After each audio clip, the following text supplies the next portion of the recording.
it's all over.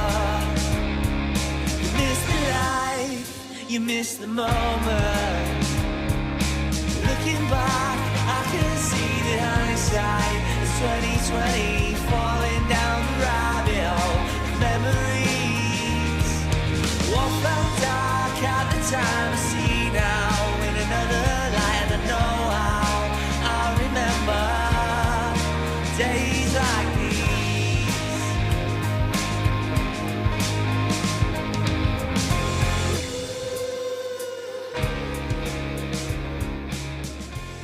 Good morning, good evening, good afternoon, good day, all the other rest of the stuff. Big shout out to everybody listening in. Tuned in to QSJRadio.com, home to the unsigned artist. Today we're digging up the underground. I am Traffic Light. Today we're sitting down with Joe Truscott, an independent singer-songwriter. Did I mess that up? An independent songwriter from Portsmouth, the UK, for those who are in the States, not Portsmouth, here in the United States, whose raw, conservative lyrics and punchy guitar work have begun turning heads across the UK and beyond. Joe writes and records and produces much of his material, balancing music with life off stage, and his recent releases, including tracks like From the Early Days EP and songs like Days Like These, as you guys were just hearing, have picked up some streaming numbers lately. We'll talk about those songs, where those songs came from, what it means to be an independent this day and age in 2025, and how life experiences from work at sea, earlier service, to long nights in home studios shapes the songs that you hear. Stay with us. Joe, welcome to QSJ Radio. Thank you very much. Thanks for having me. You know, there was an interesting thing about your story, and but there's a lot of things that you're saying in a lot of things that I read. You have been making songs as something to go through as a child. Is this correct information? Yeah, I mean, I wrote my first song at 8, and then I've not really stopped since then. So you haven't stopped making songs since 8? Yeah, 8 years old. I wrote it with my cousin. I couldn't play guitar back then. He could. So he came up with the guitar part, and I wrote the lyrics, and that was our first song called Come Back. Come Back. So Come Back, 8 years old.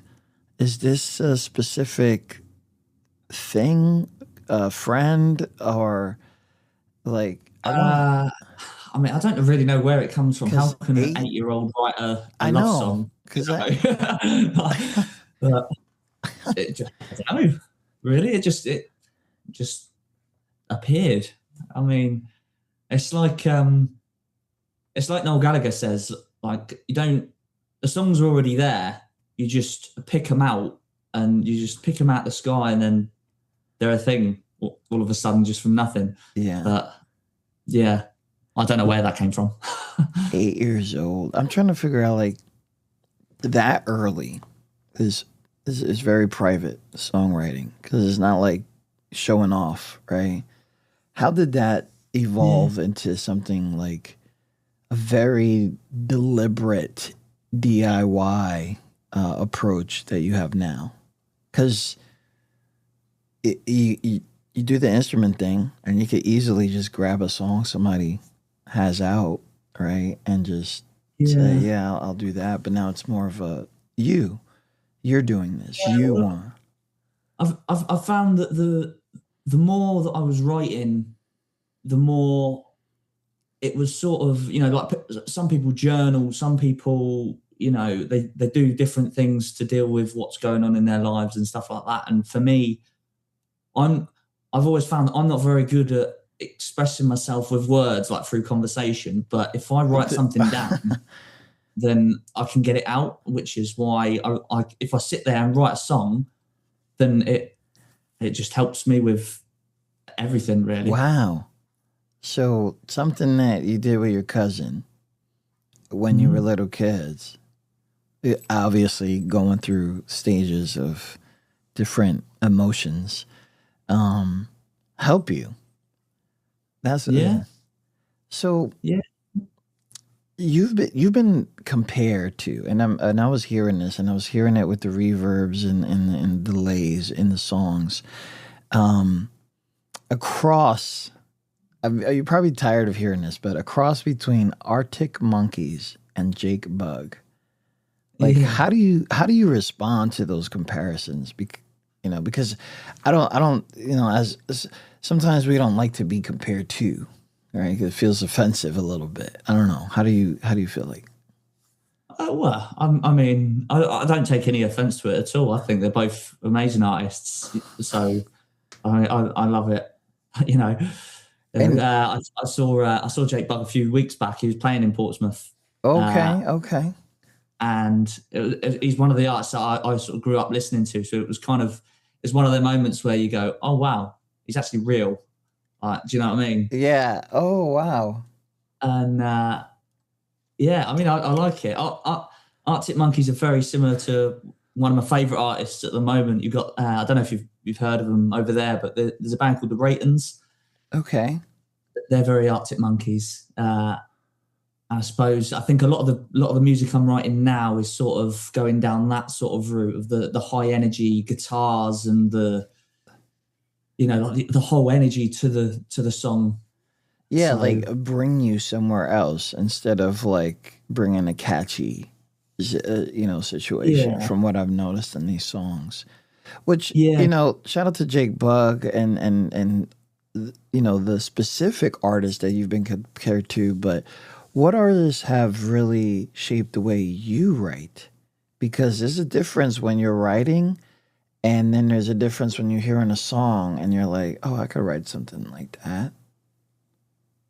Yeah, well, I mean, any sort of song you listen to, like when I'm driving in the car and I listen to a song, I'll hear something and I'll go, oh, that, but change that and then do it that like that. And I'll have these ideas and then I'll have a song in my head that I'll hear and I'll go, that's what I need to write. So I need to write this down but then obviously if I'm driving, I then can't write it down. You know what I mean? You can't. It's gone.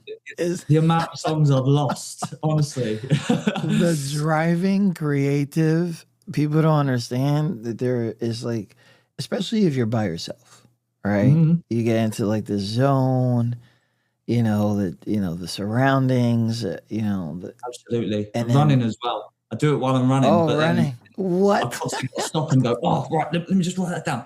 You can't do that. That is bad on your knees. Where's the run? Oh, if you guys are just joining us, we're here with Joe Truscott. Did I say that this time right? Yeah, that's great. Yeah. All right, boom. Because, names, right? And we're talking about his early writings and, what shaped him to today. But as an unsigned artist, juggling music and other jobs is kind of like living a double life. Sometimes you want to introduce maybe like your coworkers to what you do, or maybe not, because people think some people don't like their coworkers, right? But you've been juggling music and other jobs. There's a lot of things on the internet that are describing from sea to stage. What does that entail? So I've recently in August I left the Navy. I was in the Navy for 8 years. I was an engineer, marine engineer, and I just found that I didn't want to do that anymore. I wanted to pursue music while I'm young. So I left so that I'm around more and I can do more music, really. That's seat to stage, really. But you hit the nail on the head with the double life. Yeah. Because I've always said...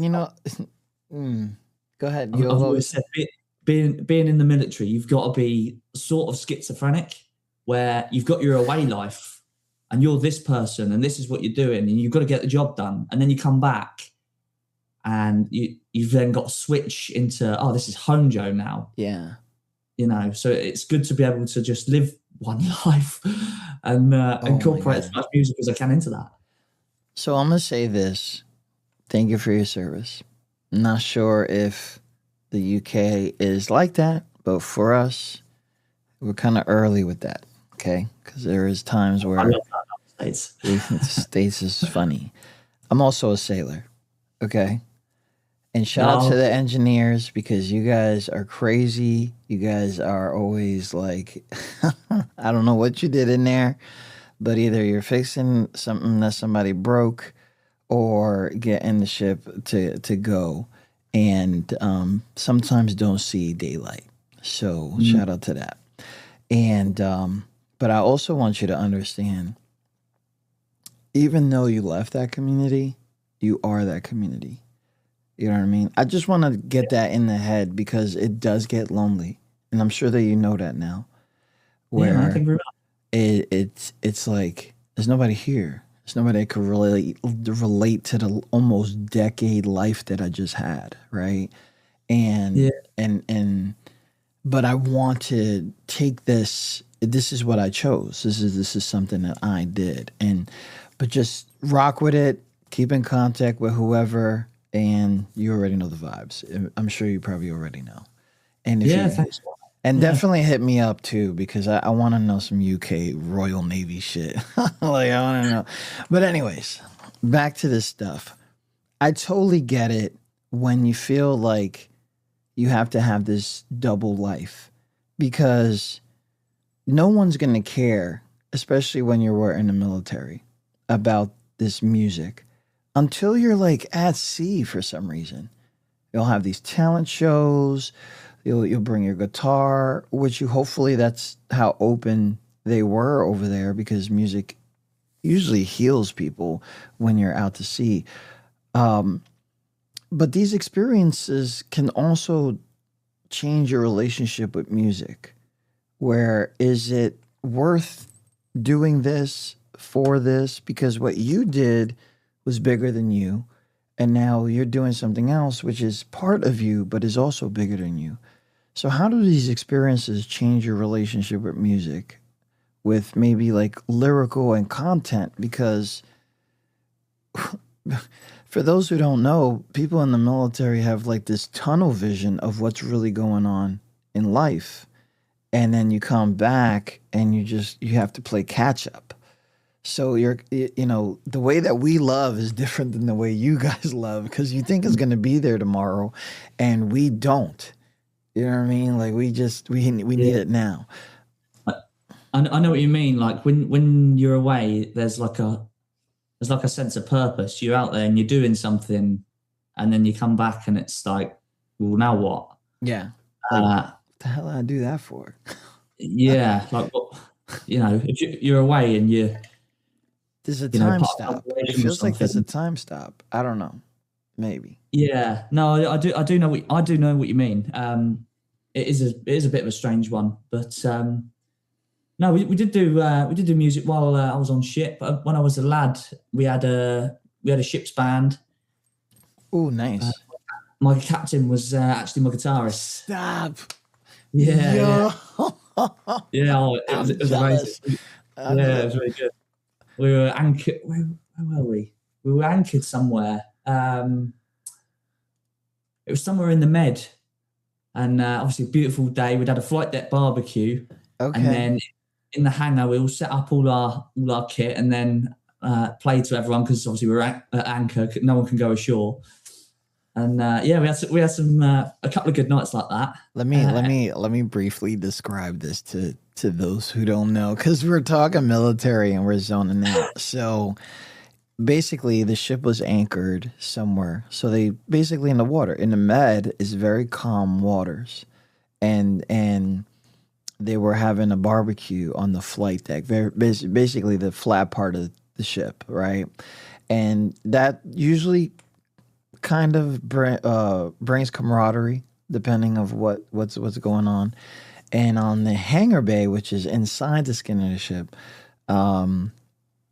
is where you would have these functions, right? So yeah. So just want to give details. And the ship is not like 5 people ship. If he's talking flight deck and hangar, it's already big, because not a lot of ships have a flight deck and a hangar. So yeah, I think we had about something like 200 people. Okay. On our ship. Okay. I was Type 45s, like destroyers. Oh, okay. So, great. You guys always had a mission. So, and that's really crazy how the captain was the guitar, bro. Like, I'm mad, but that's dope. That's so dope. It was amazing because I was still the most junior rank. You had to be. Yeah. You had to be. They'd make a pipe, like a broadcast tannoy, saying like it was time to clean up.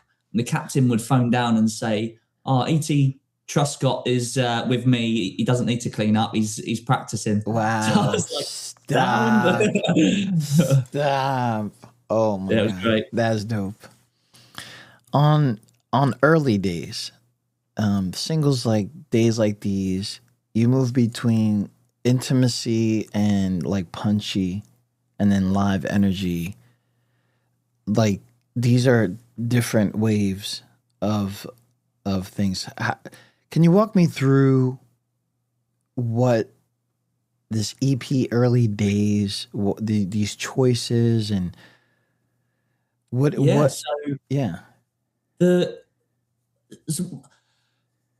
I always sort of collect songs. I keep making them, and sometimes I know people say, it's best to release music as a single and a single and a single, and then just keep promoting it like that. But that's not how I listen to music, and I don't know how other people listen to music. But I like to listen to albums. So yeah, definitely, because I want to know how the story continues. That's how I feel an album should be. Yeah, like if someone's got a song, you go listen to one song, and you're like, well, if that's good, that's it. Like, no, like I want, do you know what I mean? Listen to the full thing if you like it. And so I had these songs. The first one on there was actually the only song I've ever recorded with anyone else. That was a guy. The guy who produced that was the singer of a band called Crystal Tides. I don't know if you've heard of them. Crystal Tides. Called Billy Gregory. Okay. So we did a really good job on that. I really like that. That was the Talk Back to Me, the first song. And then I don't know really. I just had these collections of songs, and I thought, these are the best ones. Stick them out. There's no sort of overall meaning to the album. They're just the songs that I thought at the time were quite good. And sometimes I feel like when I have too many songs and they keep piling up, I feel like I've got all this stuff and I just need to let go. You know what I mean? I was about to ask. Is there a stash? Because it sounds like there's a lot of songs that no one knows about. Like, I feel like there's a lot of songs no one knows about, and because the picking and choosing and the amount, I'm like, oh my God, there's a lot of music. I think I started releasing my music properly on like through a distributor on Spotify and all that sort of stuff in 2024, and I was releasing a new song every 2 weeks for something like 4 or 5 months, I think. Okay, so that's a grind. That's a grind, because I can't even do something for 2 or 3 weeks consistently. But yeah, I know. But again, it was a stage where I had a lot of songs. I needed to get them out and just do something with them. And it's if I look back at the songs now, I think, well, it could have been better. But at the time, that was what I could do, and I think I've improved so much that now I'm listening to the songs I'm making now, and I'm like, yes, like it's so much I think each song is just so much better than the last one. So You know, that really was going to bring me right into my next question, because you're producing yourself a lot. You're recording and producing yourself a lot. And specifically, what do you think you've learned about being your own producer that surprised you, either like technically or like even emotionally? Because I know there's a patience thing to this too. yeah, I think. I mean, the main thing I've learned is not to be such a perfectionist, because you could spend days or weeks like going over the same point. Oh, is that sound for the guitar right? Does it need a little tweak or something like that? But I think it's the same as with my writing. When the words come, they're then there. I don't then spend days going over and going back and changing little words. Yeah. You pick them out the sky and go, oh, that, and the song creates itself. Do you know what I mean? I think, and it's the same when you're recording it. You're still sort of writing it and you layering it up, but the song creates itself, and I just let it do its thing. If that sort of makes sense. Yeah, it does, because it's not fabricated emotion. You just don't go back to make it sound better for anyone, because that's not how you felt it. And if you take it for what it is when it first came to you, then you take that, and because switching it up is like, when somebody tells you something and the next time they bring it up, the story changed. It's like you don't want to believe it anymore, and it doesn't become authentic. Yeah. That's just. I find as well that when I go back to these songs, like I could be in a different like mindset, and that will relate to something else differently, and I go, oh, that sort of suits now as well as back then, if that makes sense. Like, It does. Yeah. It does. I want to take a quick break real quick, and if you can, break this song down a little bit before I leave. It's one of your top songs on Spotify. What's the story behind this? Because I feel like there's a break, like a letter being left, but I don't know. What before I leave? Yeah, I mean, it's about wanting to be yourself, and like you think that you control me, but I'm my own person, sort of thing. And then it'll, like in the verses, it's very sort of quiet, and like you're saying. It's just me explaining, coming out with words. It's fine. I'm there with you. I'm like, I'm putting my own perception in here, like. Yeah, and then sort of it goes into the chorus, and it's like it's a bit more higher energy, and it's like, yeah, it's all about not being controlled and being who you want to be. And it's like, oh, I've got to leave, but do you know what? I'll take a minute for myself and have a cigarette before I leave, sort of thing. Well, here is Joe Truscott, Before I Leave, available all over the place for those who are looking for streaming. We'll leave him all this information in the description and in the chat.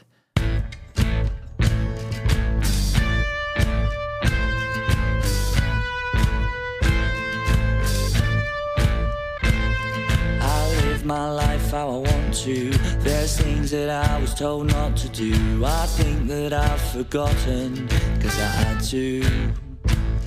I see the man you want me to be. I see the man so unhappy. I live my life how I want to, cause I have to, you see. And the rain comes falling down. I've got a pain I'm feeling down to my toes.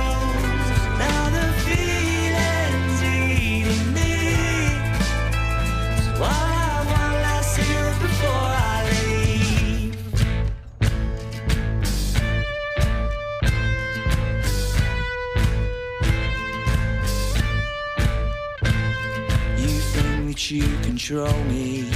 You should know I'm not out to please. Want so much to be different, 'cause I wanna be. I'm better off on my own. Nobody's gonna take my throne. I'm the king of my dominion, and I rule with a heart of stone. The rain comes falling down. I've got a pain I'm feeling down to my toes. The feeling's eating me. So I'll have one last cigarette before I leave this place. This space. I know it's not too. Before I Leave is available all over those. And make sure you guys follow Joe. And of course, save the song to like a random playlist you guys got. Because, man, these people got random playlists, man. Some people have asked me, do you want to roast my playlist? And I'm like, it sounds funny. It sounds funny because it's just. But anyways, before I leave, I know we was a little bit confused on what the song was about, but after spending some time, what's the song about?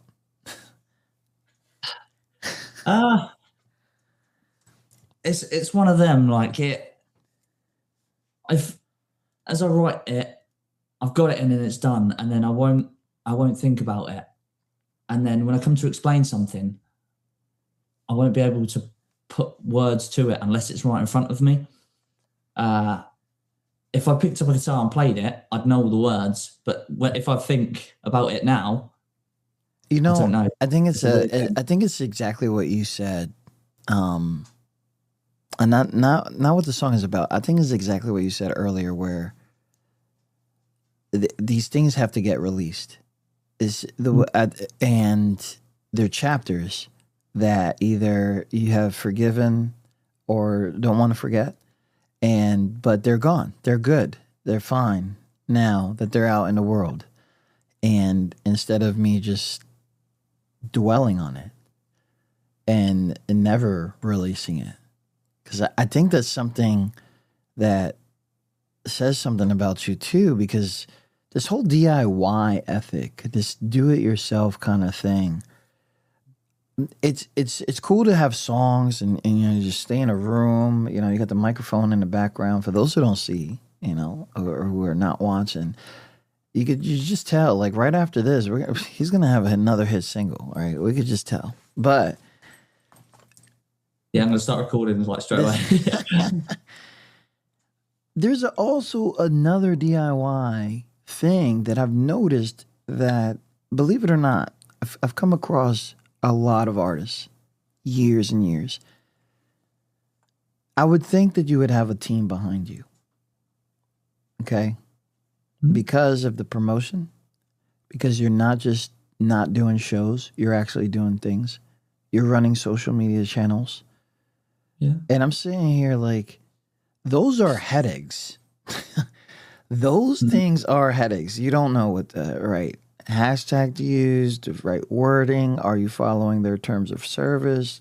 All these things that you got to worry about as a musician, because it's not the same when, you're just promoting like, oh, I just made some mac and cheese, right? And you just get this very in-depth camera on mac and cheese, and next thing you know, you make the whole world hungry.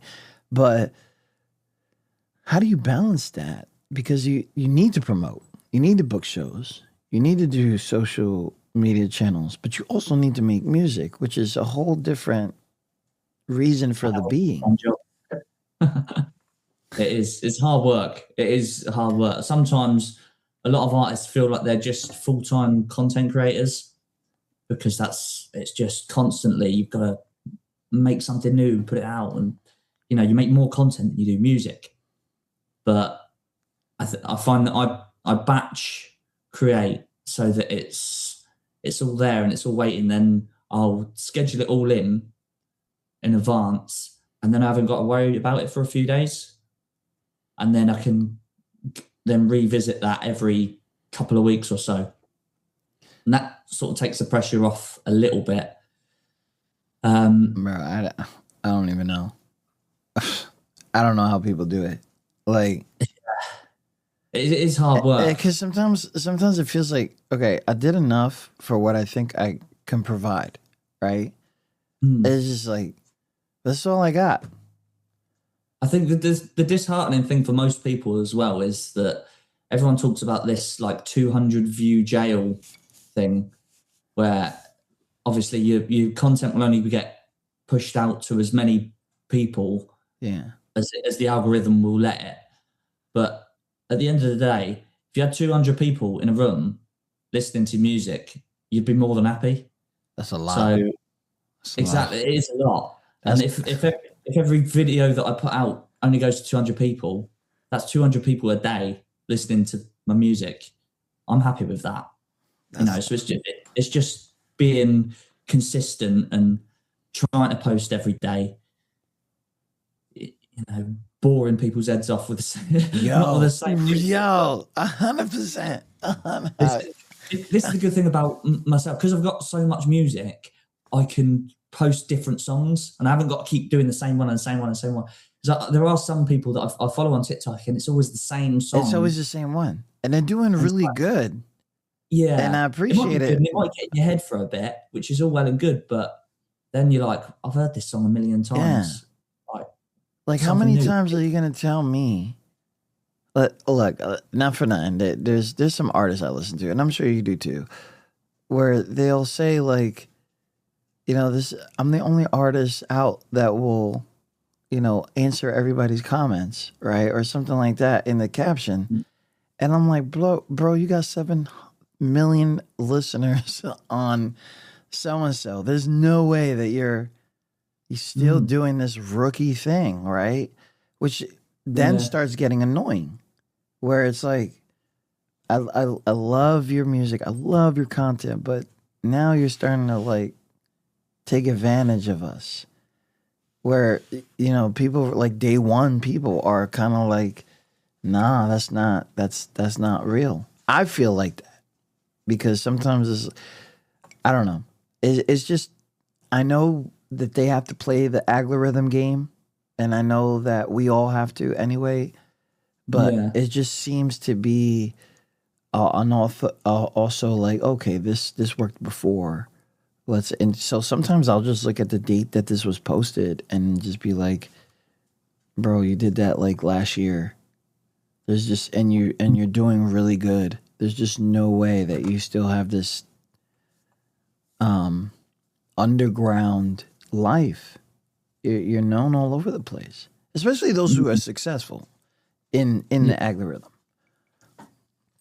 Yeah. It just, for me, maybe it's just because it's not working for me and I'm just hating, because there's that. All right. Yeah, we all get that every now and again. It's not. Yeah, right. Absolutely. Well, back to the music. The hardest bit is the booking the shows, the content and stuff like that. You can keep posting, and people will see that. Trying to book shows as an original artist, I don't know what it's like over your side of the water, but you've got so many artists trying to play and get on promoters' radars. You got only a limited amount of venues, and venues are closing all the time. People are saying like support small venues and stuff like that. Always. But trying to get on the promoter's radar without having had prior experience. Obviously, I've got experience playing. I've played in bands for many, many years. But do you know what I mean? My audience is still in its early stage. So how do I know in a city 50 miles away that I'll be able to bring in as many people like as who's coming? Yeah. Like do I know if I have it like that yet? Right. So and that's the risk of this, right? It is. That's the risk of this. And our side of the water, we have people who take advantage of that. And so they're scammers, right? You'll have a promotional, small little promotional people, and they'll be like, so-and-so from labels are coming, let's you can get on stage by, paying us, and I don't know, that it just gets really hard because you want to do the live thing, right? Because there's only so much that you can do, but it's just like the booking of the shows. I don't know. The way that we got together, those people, like, they know what they're doing. So whatever it is that you're doing now, just look at what you're doing, because I think you're fine. I think you're gonna know exactly where your audience is at. Yeah. And you'd be like, oh my God, I did not know that about myself. It always surprises me when you get someone who's, oh yeah, oh wow, people listen. Oh my God. Most of the songs that I've heard from you, they feel like you're confessing a lot of things. Your story. When do you feel like you finally had a song that you was like, all right, this is the way I want to go, because that felt good to let that out? Well, I think all of them are kind of like diary entries throughout my life. Every one of them is something very personal to me. So I don't know. I mean, everyone. I'd say the most personal one that I let go was in my first album, Wherever You Go, There It Is. It's called I'll Never Forget the Way That I Loved You. And I was speaking to someone about it. They said, "Oh yeah, it's a nice love song or something like that." And I said, "It's not a love song. It's about an unfortunate event in my life. Me and the miss had to have an abortion. Oh shit! Through, healthcare reasons. Yeah. Yeah, and it was very sad, very upsetting. For all of us involved. Neither of us wanted to do it, but that was, of course, that was what had to happen. And getting songs like that out there. People don't even realize the real story behind some of them. Do you know what I mean? But Yeah. to me, they are like diary entries, all of them. Yeah, I mean, if anyone can relate in any way, like, you can look at a song from many different points of view, and it can still mean something to someone. And that, that's the part, and I appreciate the vulnerability there. The thing is, with people's perception of your song, have you learned to, like, all right, if that's what you think that song's about, then okay? Or are you like quick to be like, nah, that's not what it is? No, like that. Every song is something completely different to everyone, and that's just the way it is. Like, you can't change. Everyone's got a different perspective because everyone's lived different lives. You just accept that. Definitely. Big shout out to everybody listening. If you guys are just tuning in, we're talking with Joe Truscott and the things that he got going on now. There's a new song that we want to introduce to you guys. There's also a video out on YouTube, 2 Feet Away. Now, we're gonna show them the video, okay, while we talk. And the whole video, by the way. Are you doing the videos by yourself too? Yes. Oh my God. It's one of them. I do literally everything myself. So the whole music and the video. I mean, I could go and pay for a music video with someone or something like that, but it's definitely an arm and a leg. Yeah, exactly. And then you don't know what it's gonna do. Yeah. Yeah. There's music videos out there that have got like 13 views. It's like, and they're is that money worth it? At the end of the day, I think if it's a good song, it's a good song, and that's it. But I think to put it out on somewhere like YouTube or something, you've got to have something to go with it, some sort of visualizer. So yeah, It definitely is I do. correct. Joe Truscott, 2 Feet Away, new music video out right now. I will drop it in the link and we'll be right back. Look to your left, who's on your right? Brothers and sisters you've never seen in your life. She's taller than me, she's just 16. A far cry from the voice inside of me. But we shut the doors and come inside. We all spend the time stood side by side. You never know who's standing 2 feet away.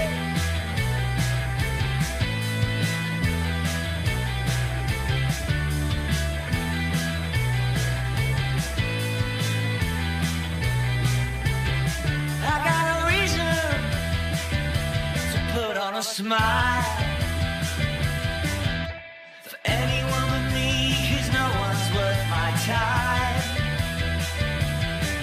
But they spoke to me, now I'm not so lonely. I can just be me, and I can stop withholding myself back. It took a quick chat to set me free. But we shut the doors and come inside. We all spend the time stood side by side. You never know who's standing 2 feet away.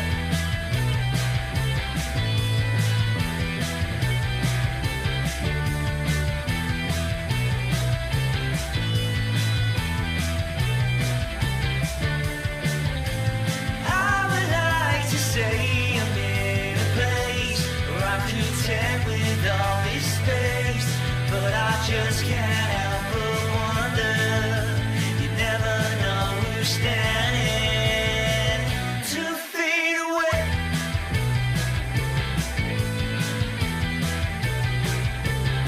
Two feet away.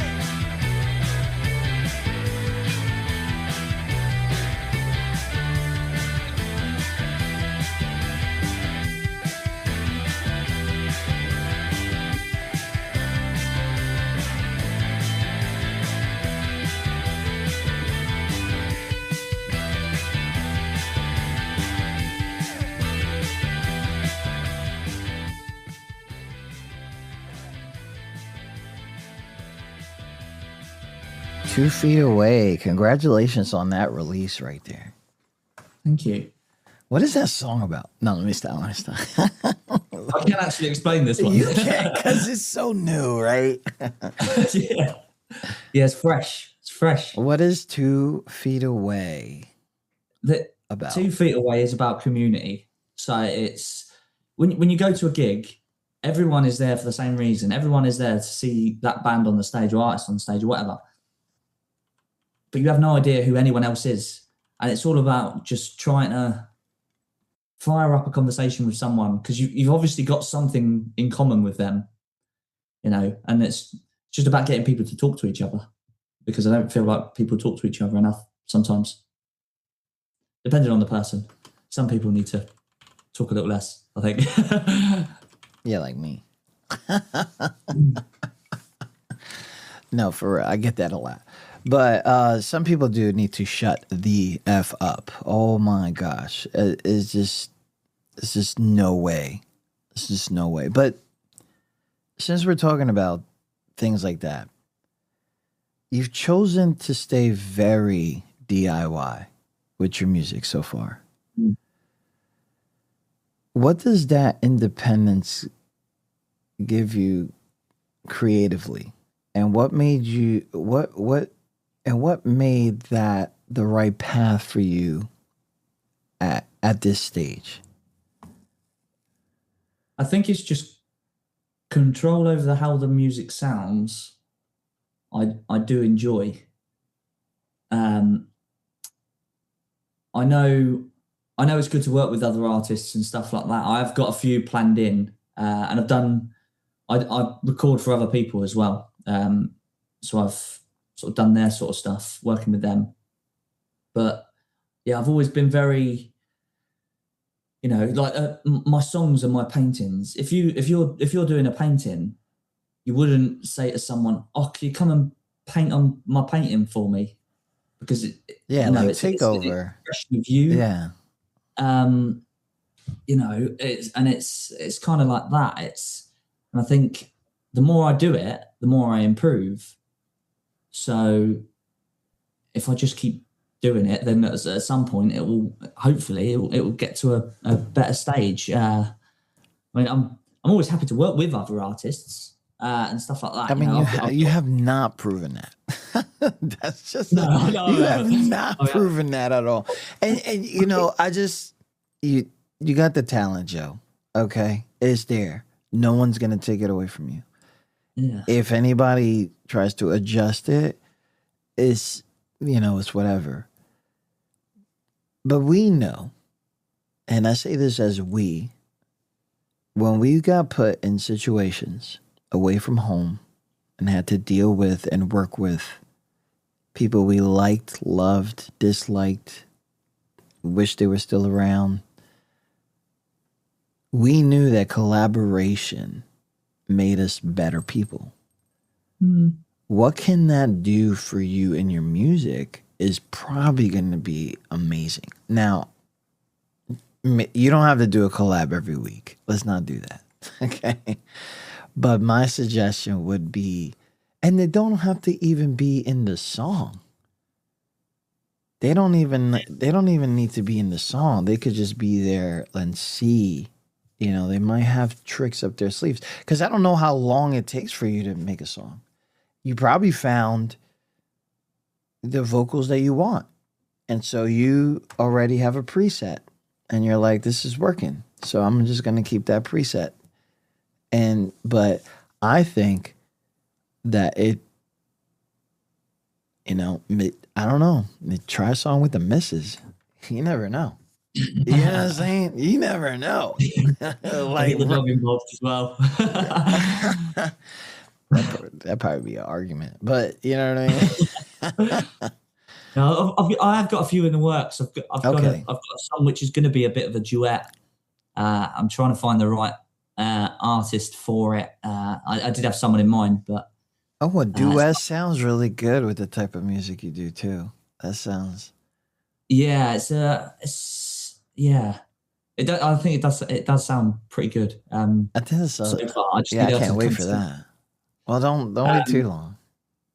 Yeah. But no, I've got another guy in literally a couple of days. Actually, we're gonna sit down and do something together. I've never actually met him. He reached out to me and said about doing a collab. And wow, yeah, that'd be interesting. That's people still do that. Randomly meet people. People still do that. Like, yo, I gotta know everything about you before I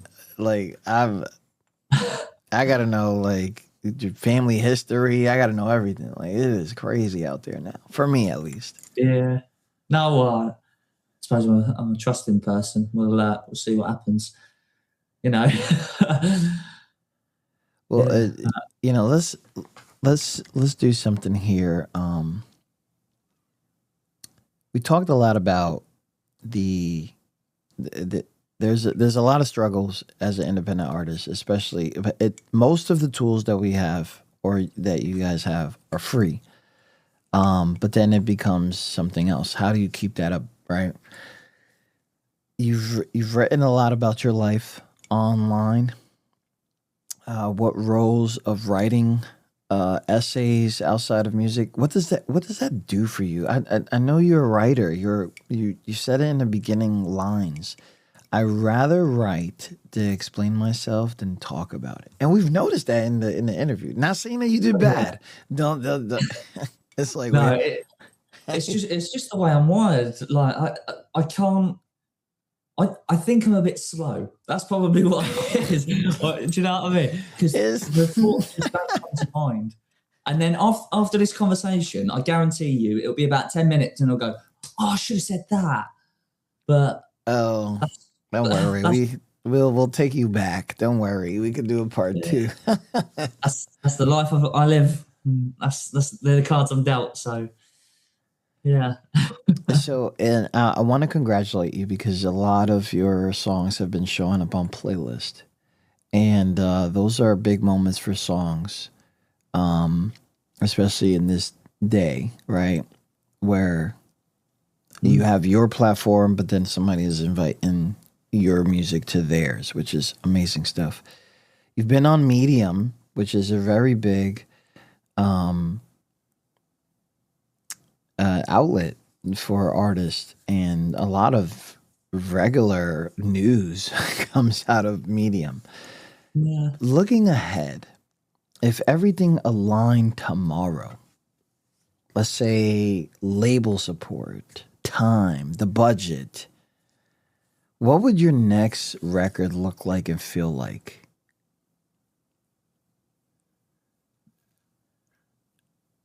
I would say it would be very, it wouldn't be heavy, but it would have that energy and it would have that FU spirit. F, You know, I don't want to swear. I don't know if you have to swear on the show. bro, we can. I've been waiting for it. Like, we're sailors, bro. We are No, sailors. well, I don't know what's acceptable now or whatever. Yeah, Being yeah, live. yeah. Yeah, I get it. No, it would have that fuck you energy, you know, and because that's where a lot of my songs are going at the moment. A lot of guitar solos, a lot of distortion, but not to the point where it's like metal music, you know, not that far. But we're getting hard. I guess the aggression is out. Yeah, still, yeah, quite aggressive. It's a frustrating thing. You know, I don't want to look too deep into it, but 8 years in the military, and when you get out, it's frustrating, and people don't get that. You might not. You might. Yeah. You might. You might be different. Very confusing. Like a lot of people don't understand this, and I'm just talking for some vets. I'm not talking for all vets.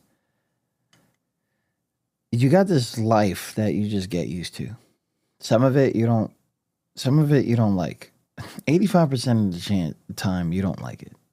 Okay, but you got to do it, and if you do it well, then you get rewarded. If you do it well and don't get rewarded, that shit is aggravating. Because how much do I have The to do? shared hardship brings you all together in a certain sense because you all sit around moaning about everything all day, all together, all saying the same all thing. together. Kumbayas of bitching. I'm swear to God. It is, yeah.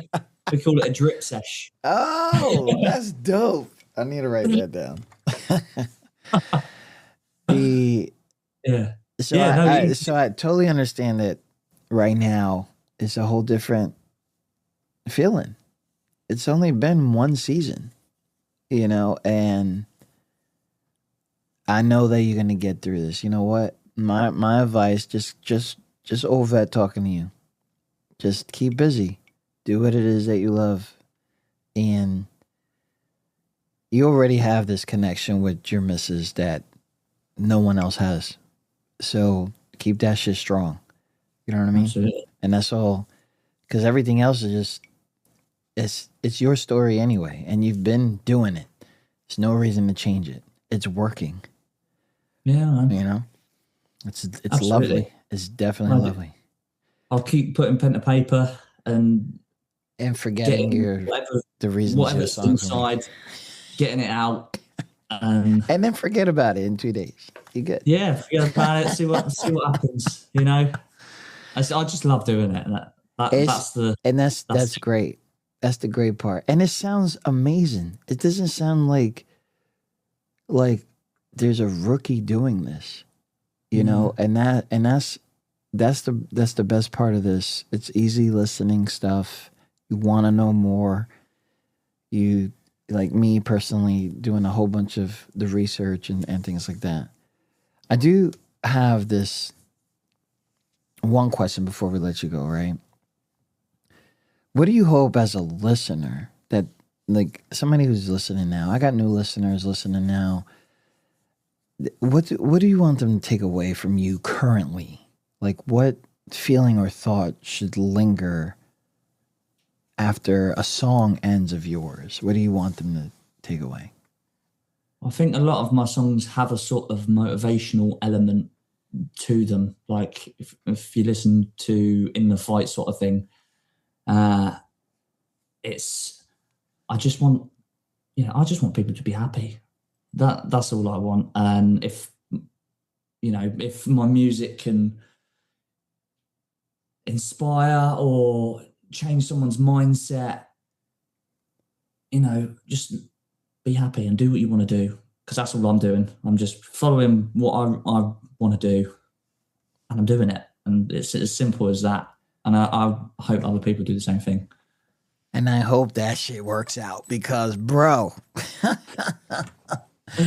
And I hope that somebody says, bro, I got a camera. Let me do the video, please. Like, let me. Yeah. Like, it's okay. I got you. If you don't like it, we'll toss it. It's just, it's all good, right? Joe Truscott, everyone. Joe, thank you so much for coming in here, sharing your stories. I do want people to understand that this is, songs of honesty. You can find his music on Spotify, Apple Music, YouTube. Follow him on Instagram, on Facebook.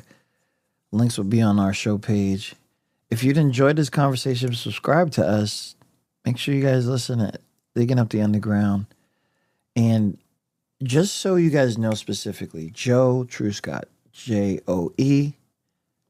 Truscott, excuse me. Ooh, I did it. Damn. Oh. Joe Truscott. Nice. Joe, and then Truscott. Okay. All over the place. Everything is the same.